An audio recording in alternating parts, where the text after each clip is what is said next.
Hello and welcome to Dear Hank and John. Or as I prefer to think of it, Dear John and Hank. It's a comedy podcast where me and my brother John answer your questions, give you dubious advice, and bring you all the week's news from both Mars and AFC Wimbledon. John, how you doing? I'm doing all right. VidCon has ended, which is great because it's a significant stressor. Yes. But it's also terrible because I am, of course, horrifically ill. Are you? Me too. Well, it's just the natural course of being with 26,000 people.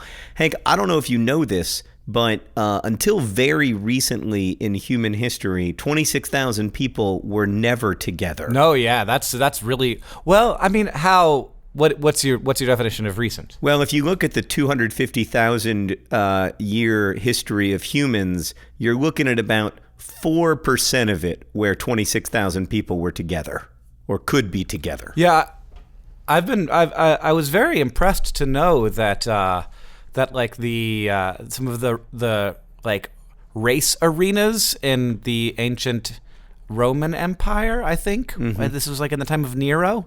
They had gatherings of that like rivaled the size of some of our biggest gatherings. Yeah, but that was only 1% of human history ago. Yes, correct. Human history is a long time. Indeed. Would you like a short poem for today? Yes, I would. But first, I want to tell the audience, the listeners of the pod, that I have a bad cough, so I'm going to do my best.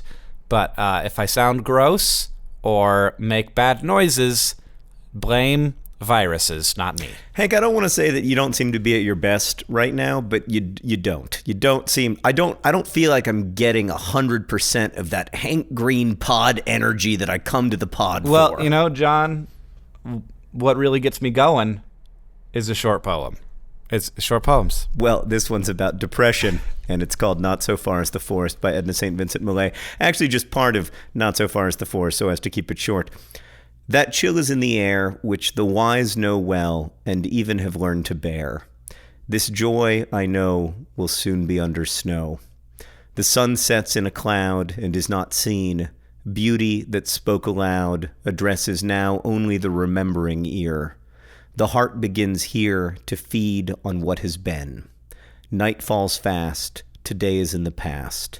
Blown from the dark hill hither to my door, 3 flakes, then 4 arrive, then many more. Not So Far as the Forest by Edna St. Vincent Millay.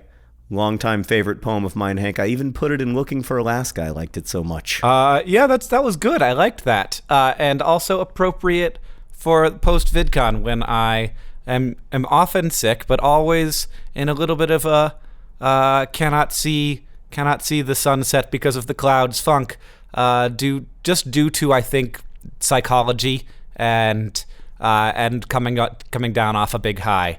It's always a wonderful moment when VidCon is over, not because I didn't enjoy it, but because the chances of something going wrong have reached 0, and it does not reach 0 until it's over.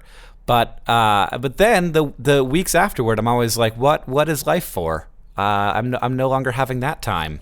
All right, well, there's the news. Should we answer some questions from our listeners, Hank? Yeah, sure. Hit me with a question, John. Well, Hank, we got a lot of questions this week about sad, depressing, terrible things. Yeah. Because I don't know if you've been watching the news, but sad, depressing, terrible things feel as if they are everywhere, despite, in fact, I would argue, life on average for humans not having gotten dramatically worse this year, even though it feels otherwise. I hope. I think. Maybe. Yes, indeed. Oh, I don't know. I'm in a darkness. Hank, this question comes from Meg, who writes, Dear John and Hank, I'm addicted to reading comments on the internet. Facebook, YouTube, BuzzFeed. I hate it, yet I can't stop. The more I do it, the more frustrated I become. There is so much said online that doesn't need to be said. I love the internet, but even within communities I love, like Nerdviteria, there are always going to be people who use the shield of a computer screen to hide behind as they write things they probably wouldn't normally say to a person's face. Can we do something about this, or do I just need to give myself an intervention and stop reading comments on the internet? Meg, I think you need to give yourself an intervention. Yeah, I don't think that there's anything we can do to to fight against this particular tide in the near term. I think there may be an eventual solution, which is that everyone realizes that this isn't making them happy. Right, but it will have to be a structural solution, Hank. I don't think that it's going to happen right now. No. I am actually thinking pretty seriously for the first time in many years of really structuring my internet life so that it is more pleasant and less frickin' terrible. Yeah. It has gotten bad, and I don't want to say that. I never want to say that like the internet is the cause of some problem that I'm seeing in society, but it does seem as if finally the filter bubble is catching up with us, and lies and misinformation are running rampant on every side, and it's creating a sort of deep dissatisfaction, not so much with the world as with each other, but also with the world, and it's making everyone feel as if they are unheard and that they are the only sane voice in a room full of insanity, and it makes me want to disengage in a way that I have never wanted to disengage. I think disengaging might be the right decision, Hank. I really do. I think it might be time to say, you know what, like, I can't do this anymore, and I'm not sure that my participation in these spaces is helpful. Like, I know it's not helpful to me, but I'm also no longer sure that it's helpful to anyone. Right. I mean, I think that there are helpful places to be, but I think that you have to be very aware of the neighborhoods you go to, because there are certain ones that are destructive to the self. So long story short, Meg, we completely endorse you having an intervention with yourself, no longer reading the comments. I mean, I think that's the least you can do. And then you have to have a long talk with yourself about how and whether you even want to participate in the existing social media models, because I think right now, at least for me, they feel pretty broken. So if you see less of me on Twitter, that's why. All right. We will not disengage from the entirety of the internet. There are many spaces that we do enjoy, however. I'm still going to be making Vlogbrothers videos every Tuesday. And Dear Hank and John, as far as I know, is still not available on vinyl. So you're going to have to stick with podcasting as well. Dude, we should do a vinyl release. Oh, yeah, that's a great idea, Hank. That's exactly what this podcast needs to finally achieve financial stability. We should do for the Project for Awesome, we should do a special vinyl cut. This would do well. A special vinyl only episode of Dear Hank and John. That is a dope idea. You have to agree with me. First off, I want to go back in time to the time before you tried to sound hip and cool and young by using dope as an adjective. Secondly, that is a pretty dope idea. All right. Here's another question from Neve, who asks, Dear Hank and John, I need to know, it has long been bugging me. Are bell peppers airtight? Are they waterproof? How did air get inside them when they were growing? Is there just a vacuum inside of them until we slice them open? Please help me. What a great question. And I mean, I want to live inside of this person's consciousness for a while, because they're interesting and very curious, and they clearly have the kind of life that I want to have, where you're paying attention to the details of existence. And I also have no frickin' idea of the answer. Yeah, I had to Google this, but I did. And the answer is that there are... So leaves and plant tissues of all kinds have to let oxygen and other gases diffuse into them, just for the processes of photosynthesis. So the bell peppers have stoma on them that allow gases to diffuse, and they can open or close those stoma as they wish, and they actually let gases diffuse into them as they grow. And then after they grow, after they reach full size, they actually get covered in this wax that prevents gas exchange and prevents pathogens from getting into those vulnerable areas. So that's how it works. So they are airtight. They are airtight after you buy them, but airtight is a weird thing because diffusion happens, through membranes that we would consider to be airtight, like a balloon, for example. You think of that as airtight, but if you leave it around for long enough, eventually it deflates because there is some diffusion happening across that membrane. It just takes a very long time. And smaller molecules do it faster than bigger molecules, which is why helium balloons will deflate faster than balloons you blow up with the oxygen and nitrogen in your lungs. And also that's why they will sometimes fill your tires up with nitrogen instead of oxygen and nitrogen, because nitrogen will diffuse more slowly than atmospheric gas, which contains more stuff than just nitrogen. So you really don't want to fill up your car tires with helium? No, that would be bad. Though, an interesting and fun experiment, I would be interested to see how much less my car weighed if I filled my tires up with helium. And That's what I was thinking. Would love to see someone doing that math. But this, I had to look this up for sure. But it would be interesting. It would be super cool if there was a vacuum in there and you cut it open and it was like pop, like it was some kind of like suddenly all the air rushed into the pepper. But that is not what happens. Well, Hank, you got to answer a question from one of your areas of expertise. Now I'm going to answer one from one of my areas of expertise. This question comes from Haboon in Norway, who writes, "Dear John and Hank, I remember John mentioning that he's quit smoking in the past. I am now 20 years old and have been smoking for close to 3 years, and I'm finding it difficult to quit. I would like to quit for a multitude of reasons." Yeah, I agree, obviously. But when the craving kicks in, all those reasons dissipate, and I was wondering if you could share some tips that worked for you and how you stopped. Hank, I know of very few people who have quit smoking as many times as I have quit smoking. I am an expert in quitting smoking. And then about 12 years ago, I had my first experience with staying. About 12 years ago, I had my first experience with remaining a quitter, and I have not smoked since then. So I've only successfully quit once, but I've failed at quitting many, many, many times. The number one thing that I would say is that for me, the key was Nicorette. Hank, do you remember like the 5-year period where I chewed Nicorette? Yes, very, very vividly. Oh, I came to like Nicorette much more than I ever liked cigarettes.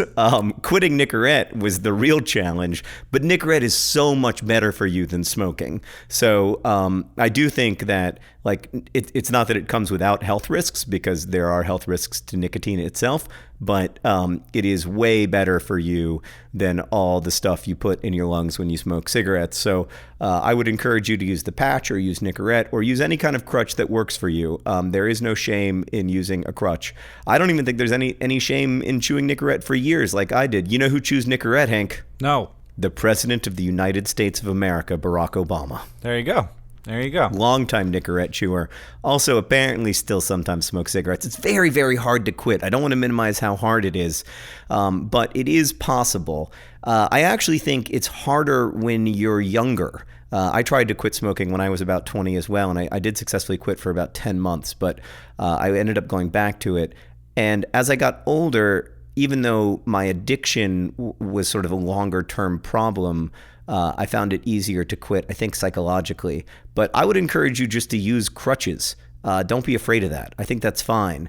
So when the craving kicks in, instead of having a cigarette, you chew a piece of Nicorette, and then you can worry about the Nicorette problem in a couple of years. All right. God, that's dubious advice. Yeah, a little bit dubious, but better than the alternative. We got another question from Clara, who asks, "Dear Hank and John, I've been in my first job since graduating college for about 1 year. I just volunteered for a new team on this team. I get to write blog posts and make infographics. The problem is that the team leaders want to publish the work I do under the name of a coworker who is the lead of the team. They say they don't want to confuse the audience with who is writing the content, and they want a single point of contact. The team lead is also a fairly new graduate and has been at the company for only a couple weeks longer than me, so I know it's not about seniority or authority on the subject. Is it wrong for me to not want my work published under someone else's name? I wouldn't have a problem if it was just posted under the company's name without someone's specific attached to it, but I can't get over the feeling that I don't want my writing attributed directly to someone else. Should I get over it and just contribute anonymously to the team, or should I insist that my name gets published with my work? I mean, I would insist that a different name gets published with the work. Like, I think it's ludicrous that someone else, an actual human being, is being credited with your writing. Yes. If they want to have a single point of contact and not confuse the readership, then you've got to invent a person. Everybody knows that. Yeah, you either invent a person or you just create an info@whatever.com email address. Like, this is pretty unacceptable. Yeah. By the way, how bad do you never want to work at a company where there are teams and team leads? I mean, we have kind of teams and team leads at my company. No. Anytime somebody in this office uses the word team, I shush them. I like teams. Teams are good. Teams are groups of people who work together.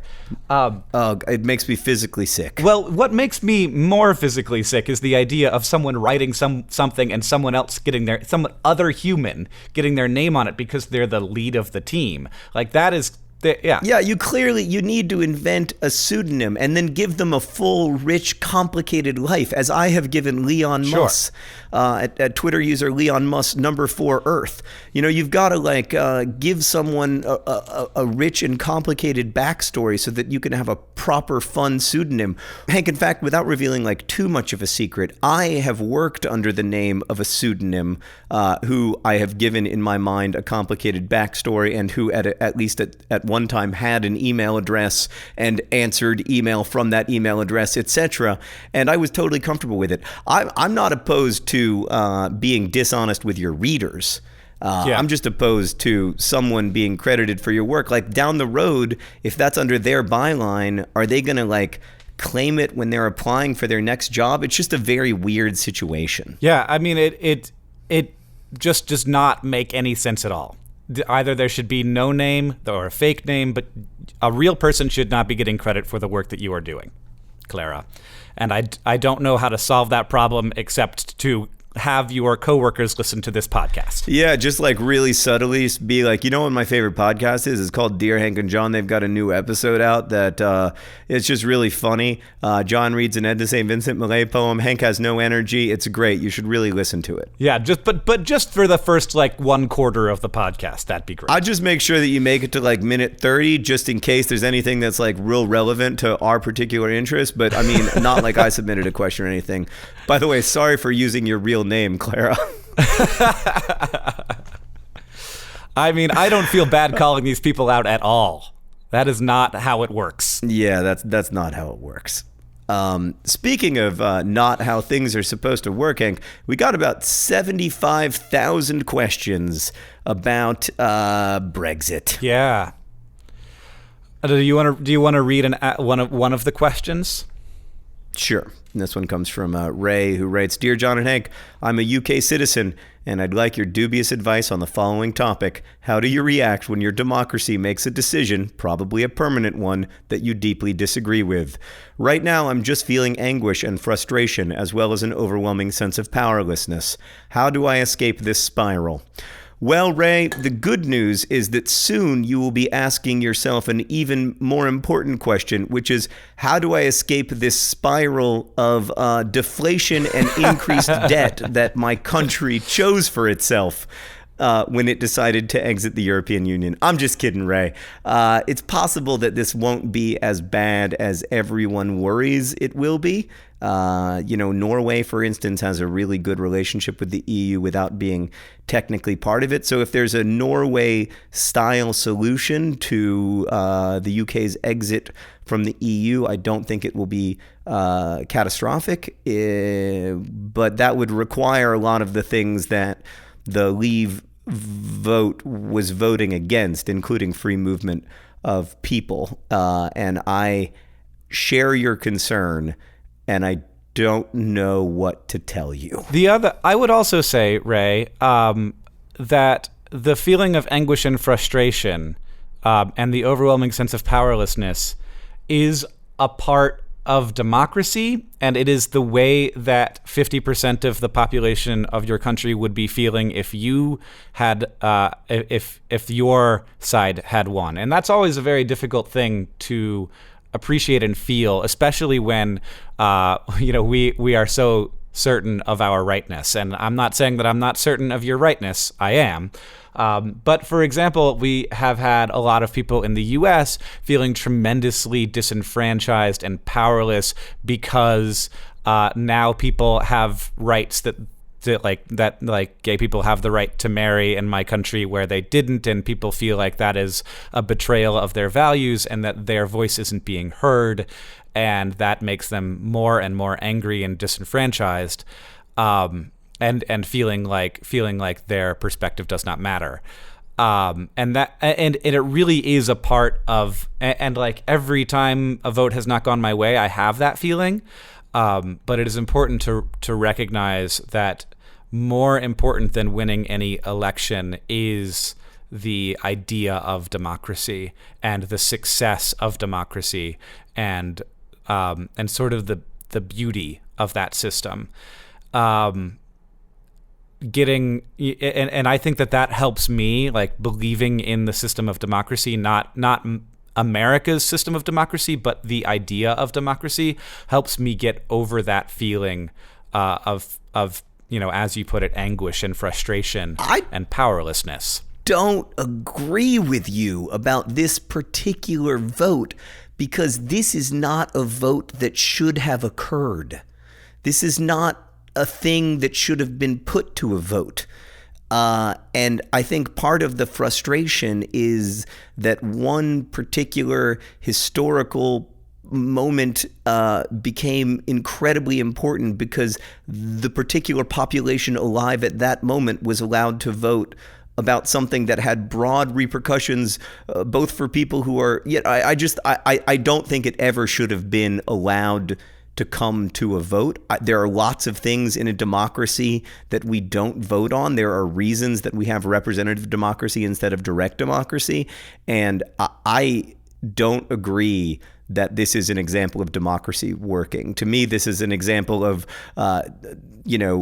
populism at its worst, at its most dangerous. And I absolutely feel the same way about the denial of rights to people. Like, that should not be something that we vote on. We shouldn't vote on whether or not we can deny people entry into this country based on their religion. We shouldn't vote on whether or not people should be able to get married to the person that they love. I think it's a weird, difficult time.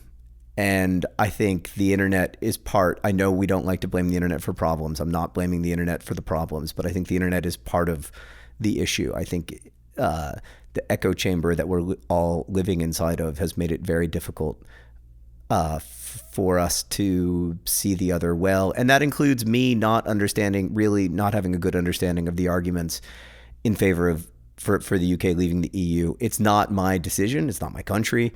I understand that, but I do not think that it should have been put to a vote. Perhaps we should move on to another question. Yeah, I don't know if we have helped Ray at all, or anyone. No, we haven't helped Ray. There's no helping Ray. It gets better with time. And hopefully the actual repercussions will be less dramatic than the repercussions that we all fear. I think that's the other thing, is that a lot of times things aren't as bad as they seem, nor are they as good as they seem. It's always somewhere in the middle. Yeah, and there's nothing wrong with incremental human progress. And sometimes things go down, but the goal is that the march of human progress is one that life gets better for everyone on average, which has happened and is happening. Yeah, I think the long arc of history still definitely points toward unity. I mean, it was only not to get too much into like broad historical context, but 25,000 years ago, most groups of human beings numbered in the dozens, not in the hundreds, not in the thousands, not in the millions, and certainly not in the billions. And so over the last 25,000 years, we've seen again and again that humans unify when they have the opportunity to. They go to cities when they have the opportunity to. Even when it frankly doesn't make sense for them to be in cities, they go to cities. People want to be with each other. They want to be in ever larger groups. They want to be better connected to more people. And over time, I think that will continue to be the trend. And I think that has been good for the species. And I think it will continue to be good. All right. We have another question. From Barker, who asks, Dear Hank and John, I'm in Europe for a summer abroad, and I've noticed something. Tomatoes in the old world taste so much better than tomatoes in the United States. I hate tomatoes at home, won't eat them on anything, but here I could probably just eat a couple raw. I was wondering if there was a scientific explanation, like the environment they were cultivated in, or is it just because my environment has changed? Is it all in my head? Well, it's important to note that tomatoes did not exist in the old world until there was a new world, because tomatoes are a food from the Americas. Yes, that is important to note. The other thing that you are noticing is that in the U.S. we mostly eat tomatoes that are very specific varieties of tomatoes that are very easy to cultivate in mass quantities, and they're very durable, and they're very symmetrical and pretty, and they look good on grocery store shelves, and they last a long time. And there are other varieties of tomatoes that we don't see as often that taste very different and have much more taste and aren't just sort of a watery sourness, which isn't nothing. I like a tomato, like an American tomato on my hamburger, but heirloom tomatoes, as they call them, these older varieties of tomatoes or varieties of tomatoes that are when we say older, they're not like actually an older species. They're just what people used to grow before more industrialized forms of agriculture. They're harder to grow, but they have much more flavor and I am totally with you, and I had this exact same experience, not when I went to Europe, but when I moved to Montana, where they grow these tomatoes, and you can get them at the farmer's market, and they are delicious. It's ridiculous. I had no idea. Yeah, I don't think Parker's eating the tomatoes in my garden, because the tomatoes in my garden are 10 out of 10. I mean, like a fundamentally different food than the tomatoes that I buy on the grocery store shelf. So I definitely think come back to the United States and enjoy our many varieties of heirloom tomatoes, Parker, and you will be glad to be an American again. Yeah. I mean, you won't have health care. There are a few other problems that we haven't solved, but we've got this tomato thing down. Yeah. All right. I'm glad we had a good answer for that question, at least. Hank, we've got another question. This is an important one, and it comes from Taylor, who asks, Dear John and Hank, I'm just sitting here breastfeeding my brand new 2-week-old baby and wondering, why is it that newborn babies smell so good? Is it just because I'm a mom that I enjoy that distinctly Swedish baby smell, or is something sciencier going on here? Well, Taylor, I cannot tell you if something sciencey is going on, but I can tell you that nothing smells better than a baby until and unless they poop. I remember my dear friend Shannon, who I've talked about on the pod before, after my son Henry was born, Shannon was like, I need to get to see Henry in the first few weeks. And I was like, why? It's not really doing much. And she was like, because nothing smells as good as a fresh one. And she's right. There is nothing smells as good as a fresh baby. It's just an amazing thing. You want to be with them all the time, and I do think probably ultimately something sciencier is going on there, because it is the smell of the baby that makes the otherwise unbearable bearable. Well, I can tell you that two things. One, we don't know what the smell is. We don't know what the smell is composed of, where it comes from, if it's like a leftover thing from like the sort of the wax that covers a baby upon birth, and that gets washed off, but maybe there's a little bit of it left, or if it's a consequence of the degradation of that wax by microbes, or if it's produced from the sweat glands of the baby. But we do know that smell has a cognitive effect upon people who smell it. The study has only been done on women. It's been done on both mothers and people who have not had kids.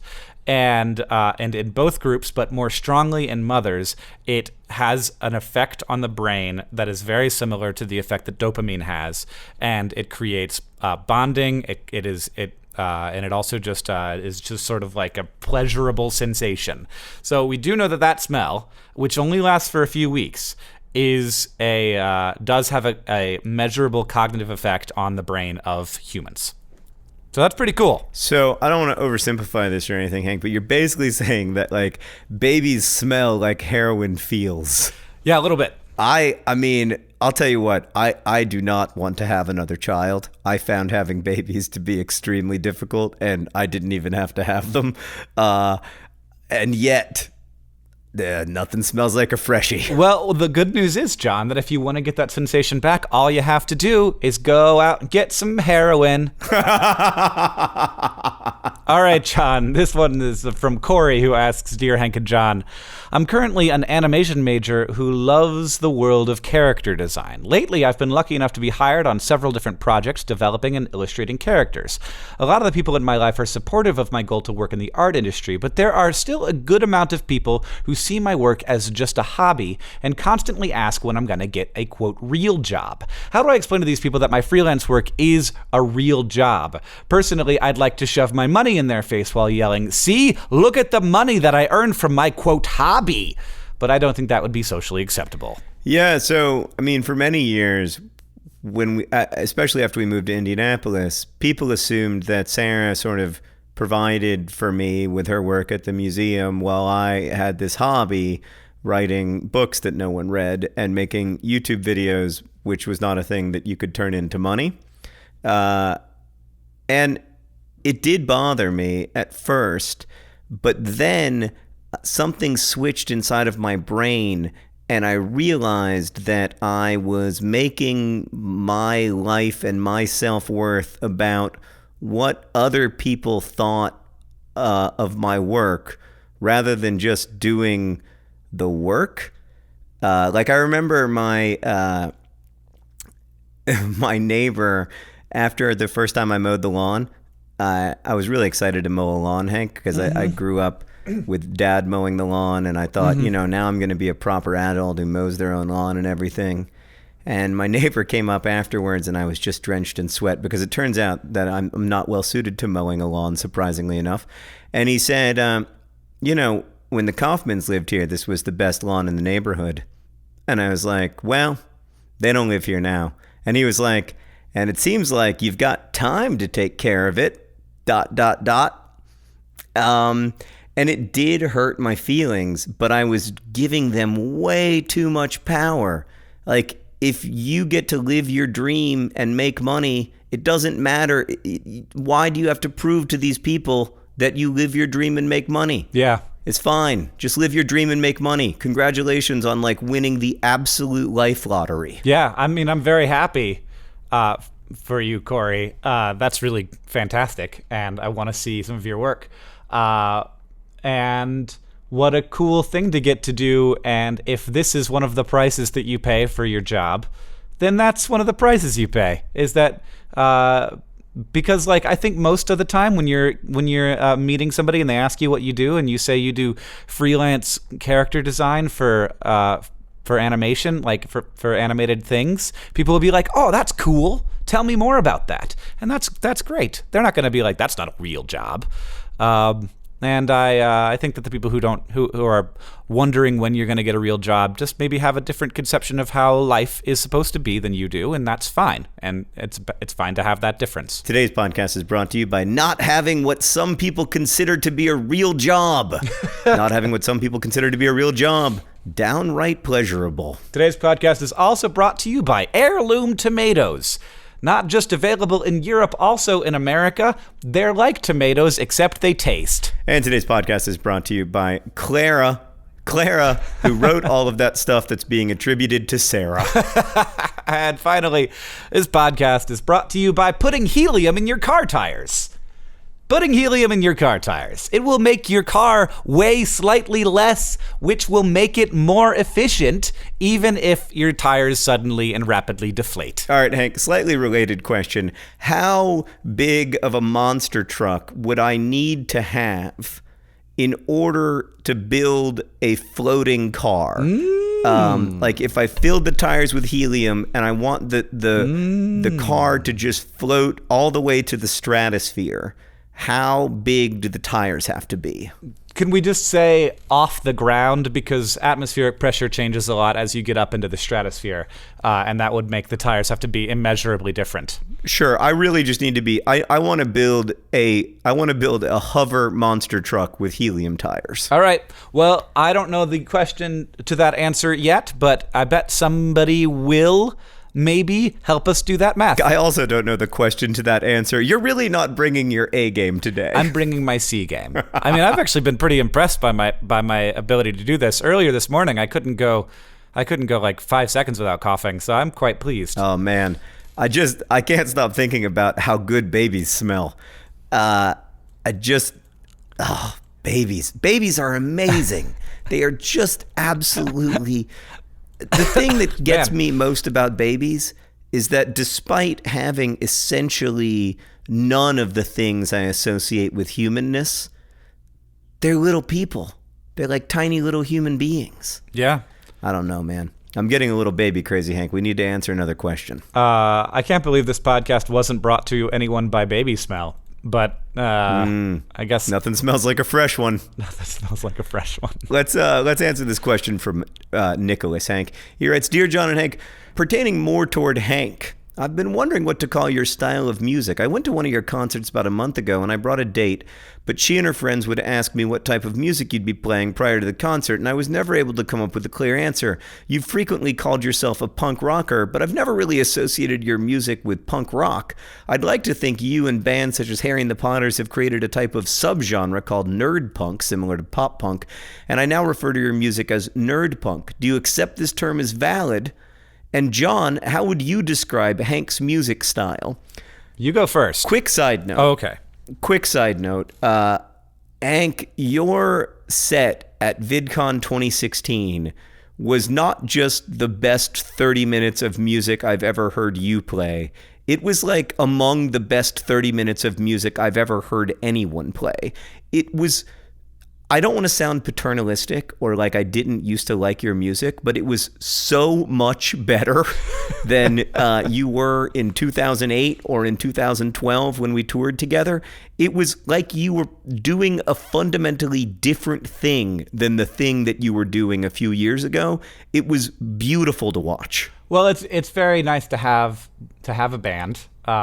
And I've seen you play with that band before. Usually it is not that good. Yeah, it was a very tight set.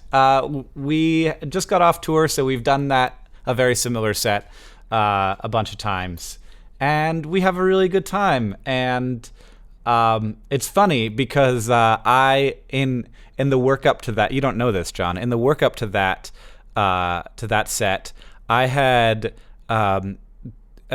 gotten what might, if you were not an adult, would be considered diaper rash, quite badly, walking around VidCon, just due to the life that is Hank's, and so during that entire set was quite painful.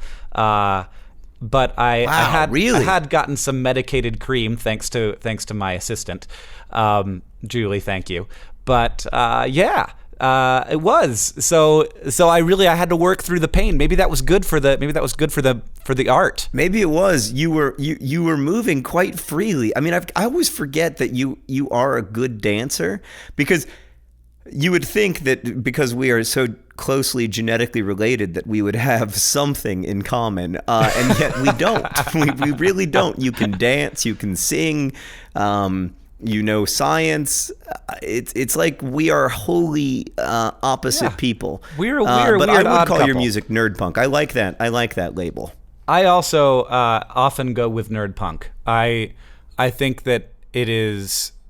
I often have a hard time describing it myself, but nerd punk is fine. And I think the best way to do it in 2 words. All right, Hank, we need to answer one more question before we get to the all-important news from Mars and AFC Wimbledon. Huge news out of AFC Wimbledon this week, Hank. Oh, big news from Mars as well. This one is from L, who asks, Dear Hank and John, I've only ever lived in port towns, and I've only ever spent time in port towns. Tell me, in landlocked cities, what constitutes downtown? In my city, downtown is always around the harbor and is often the oldest part of town. In a place with no harbor, what's the place marker for downtown? Is it a river, a park, a very large shoe? I'm very confused about this. How is there a downtown with no harbor? Please help. Yeah, I mean, there are some Midwestern cities where I feel like the downtown was created more or less at random. Like there was one store there and a street, and somebody built a second store and then a third store and then a 10th store, and then you had your downtown.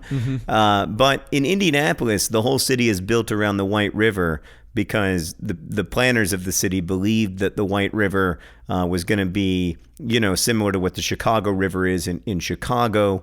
But in fact, the White River is only like 6 inches deep. So it's a totally non-navigable river.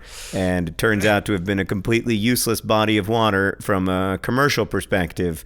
And yet the downtown is all sort of structured around it nonetheless.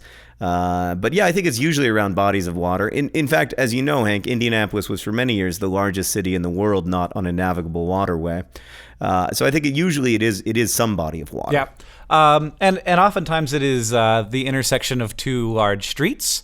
It can also be where the railroad depot was built. In my town, it is sort of both of those things. So there's the railroad where the old railroad station was, and then there's where the river is, and the road that went from the railroad station to the river is sort of how downtown happened. But yeah, it's always different things, but it almost always is indeed the oldest part of the city, unless it's like a sort of suburb that's being built and they sort of construct a downtown through very intentional urban planning. Right, like if you go to Celebration, Florida, the town built by Disney, there's a downtown there, but it's made up. Well, I guess all things are made up, but it was made up all at once, which makes it feel more made up.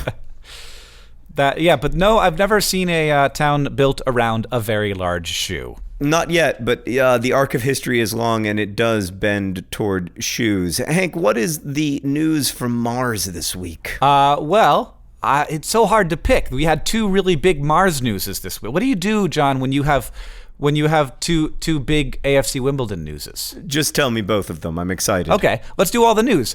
So first, Mars was once much, much more oxygen-rich than we thought, which is a bit of a mystery. So Curiosity has done some new chemistry on some new rocks that we could tell had some interesting properties. But we found a bunch of manganese oxide, and that stuff can only form through two mechanisms. One, it can be formed by microbes, or two, it can be formed in the presence of both a lot of water and a lot of oxygen. So obviously there must have been more oxygen than there currently is on the surface of Mars, because it's covered in iron oxide, and which is what gives it the rusty color. And iron oxide is, as you might expect from the name, composed partially of oxygen. But the manganese oxide requires much more oxygen to form than iron oxide, which means that there was a period in Mars's history when there was a ton of oxygen. And we've had some thought in the past that the presence of oxygen is impossible without life. But the immediate thought is like, well, how else could we explain this? And the current explanation for how Mars once had both a bunch of water and a bunch of oxygen is that when its magnetic field first shut down, and the sun's high energy sun beams could finally hit the surface without being interfered with, there was a bunch of water on the surface of Mars. Those high energy radiation hit the surface of Mars and broke much of the water molecules apart into hydrogen and oxygen. The hydrogen, being very light, it's the lightest of all the elements, was able to float up higher into the atmosphere, where it was pushed away out of the atmosphere of Mars by the solar wind. The oxygen was then left behind, That's very interesting because oxygen is a very reactive compound. It can actually be quite negative, a negative consequence for the potential for life because it can break down, we call it oxidizing. It can break down complex molecules very easily and quickly. However, it can also be utilized by life very effectively, allowing for a great deal more interesting chemical processes that wouldn't be possible without life, which is why there was sort of a life explosion when life on Earth first started utilizing oxygen after it had been produced through biological conditions. So almost all of the oxygen on Earth is produced by plants and then is consumed by animals.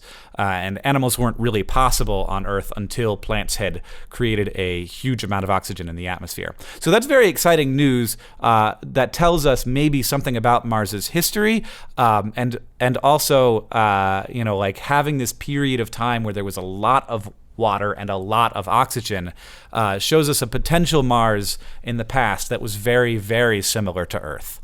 Wow.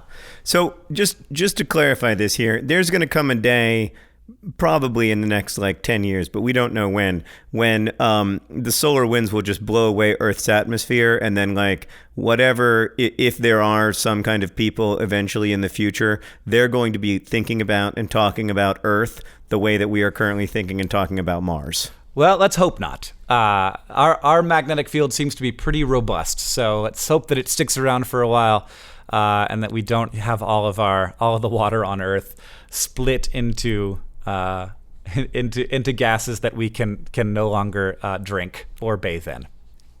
If Mars was really like Earth a long, long time ago, is there a possibility that fairly complex life evolved on Mars a long, long, long, long time ago? And of course, we don't have any record of that. Yeah. There is, and potentially multicellular life. Certainly not. A lot of people hold on to the hope that there was advanced life, maybe even what we would consider civilizations. That's not a thing. We would see evidence of that, but it's possible that there was. Would we though? If it was millions and millions of years ago? Yeah. Yeah. If it was anything like our civilizations, but of course maybe it wasn't anything like our civilizations. But the possibility that there was, it's always very weird when you're talking about life on other planets, because if it was based on entirely different chemistries, if it was based on, not based on, DNA and RNA like our life is, it becomes very difficult to even know what that would look like or how to look for it. And yeah, so right. When I say multicellular life, maybe life didn't even exist in a way that we would consider to be cellular or multicellular. So it's very difficult to say. But yeah, right. It is absolutely possible that life existed on Mars. Yeah, I think about the fact that we don't really know much about the humanid species that predated Homo sapiens. We know very, very little about them, despite sharing a planet with them and it not being that long ago. We only have a fossil record that we wouldn't have access to if we could only see the surface of the planet. So I don't know. Maybe. Yeah, life can have a pretty substantial impact on a planet. I don't know what you're talking about. Humans haven't had a substantial impact on this planet at all. We're doing fine. Everything's good. Not just humans, but the way that the sort of whole planet biology of Earth has affected the chemistry of the Earth's surface, has affected how erosion happens, it actually affects the geology of the planet as well. It affects both the composition of the planet and the structure of the planet. And it would be, I wouldn't know what a planet that had life, a whole life ecosystem, and then didn't have it anymore would look like. But my guess is that would be an easier thing to detect than the kind of, more algae mat kind of life that was very prevalent on Earth for a really long time. Right. Well, Hank, before advanced life happened. this all sounds like it's going to be really interesting stuff for the first humans on Mars to explore in 2028. The other news is that NASA actually just tested its gigantic, biggest ever solid rocket booster that will be, if all goes to plan, be the solid rocket booster that takes humans to Mars, and they are planning on that happening sometime in the 2030s. So no help for me. Whew, that's great news. I can't wait for the 2030s and all of the Mars stuff we do then. Hank, the news from AFC Wimbledon, very, very exciting. Wimbledon have signed one of their big signings of the summer, a new winger named Chris Whelpdale. Hopefully we'll be saying his name a lot this season. Chris Whelpdale. You'll never guess where we signed him from, Hank. Was it from Welkdaleton? No. It was from your beloved Stevenage. Oh, my goodness. Sorry, Stevenage. We showed up to Stevenage, and we just ransacked the place, and we left with Chris Whelpdale. So Stevenage stuck in League Two for another season, which means, Hank, you won't even get to hear the news from Stevenage twice a season because we'll be playing the likes of Swindon Town. Yeah, Chris Whelpdale is going to be playing in League One next season for AFC Wimbledon, the third-tier soccer team sponsored by Nerdfighteria and sponsored by this podcast indirectly. Really, everything that we do at this point goes to sponsor AFC Wimbledon. So, yeah, we're going to be rooting for Chris Whelpdale. Go, Chris. All right, John. What did we learn today? Well, we learned that nothing smells as good as a fresh one. We learned that Nicorette gum has only one of the toxic chemicals that will destroy your life, while smoking has hundreds or even thousands. We learned that Hank plays nerd punk music and plays it astonishingly well. Aw, and we learned that if you're writing a thing and someone else's name is on it, that's not cool. That's not cool. No, that's a problem. That's an issue. It's time to invent a new person who can share the both of you. All right, John. Thanks for podcasting with me today. I hope that next week you bring your A game with somebody else because I'm going to be on vacation for 2 weeks. Oh, man. Me and somebody else, or possibly no one, including not even me. Yeah, we might take a week off.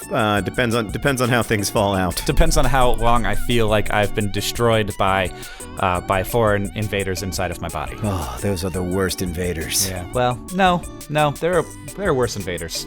I've read some I've seen some world history. Thanks for podcasting with me. Thanks to Nick Jenkins for editing today's high-quality podcast. We've really killed it on 2 consecutive episodes, Hank. Gunnar Roller wrote our theme music. Our intern is Claudia Morales. Rosiana Hals-Rojas helps out with questions. Thank you again for listening. And as we say in our hometown, don't forget to be awesome. And you can email us at hankandjohn@gmail.com. Ah, right. You can email us at hankandjohn@gmail.com.